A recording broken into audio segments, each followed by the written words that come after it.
هغه عبادت چې د هغې موږ ته هم فایده ده او بل ته هم ده، هغه د الله په لار کې مال لګول دي. دا د مالدار دپاره هم دی، دا د غریب دپاره هم دی. دا صرف د مالدارانو دپاره نه ده، دومره دی چې مالدارانو ته موقع ډېره ده او مالداران یې د ډېر حده پورې کولی شي. غریب دی به هم څه نه څه د الله په لار کې لګوي.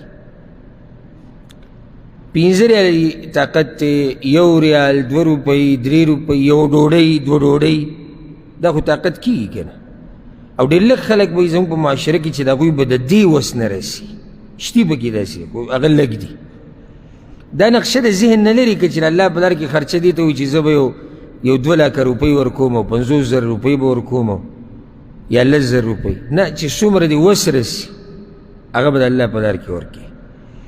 بلکې د صحابه کرامو او د دین د مشرانو خو دا طریقه وه چې کله به هغه څه هم د الله په لار کې ورکړو چې د څه به د دوی به ورته ضرورت و، هغه به یې راواخیستل الله په لار کې به ورکړو، ده به هغه ورځ او هغه شپه دقه شان تېره کړه.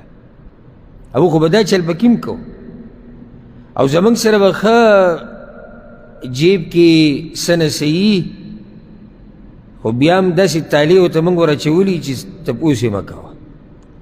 نه جي د الله په لار کې او د مالدارانو پسې به خبرې کوي، ته وګوره د پلاني سره دومره مال نه یې لګوي، د پلاني صحیح ده نه یې لګوي، تا لګولی؟ تا چې ته لګولی د الله په لار کې مال شو، دا تپوس دې وکړه. بله خبره ورسره دا یاده کړي د الله په لار کې مال لګول صرف دې ته نه وایي چې ته به روپۍ ورکې راغلې به. الله په لار کې مال لګول هر شی د الله په لار کې ورکول، که د خوراک سامان دی، که هغه د څښاک دی، که هغه لباس دی، جامه ده، که هغه پیزار دی، که هغه نقدي مال دی، دې ته د الله په لار کې لګول چې څه دي لګوئ، دا د الله په لار کې لګول دي. او که اوس دې د هېڅ نه رسېدو، رب العالمین هم داسې مهربانه ذات ته چې بیا دې رانیسي نه، هغه تا په دې نه رانیسي چې تا ولې نه دي ورکړي او ستا وس نه وي. خو دا درته حقیقت وویمه، په دې ومانه خفه کېږئ نه چې انتهایي پښتانه په دې باب کې کمزوري دي.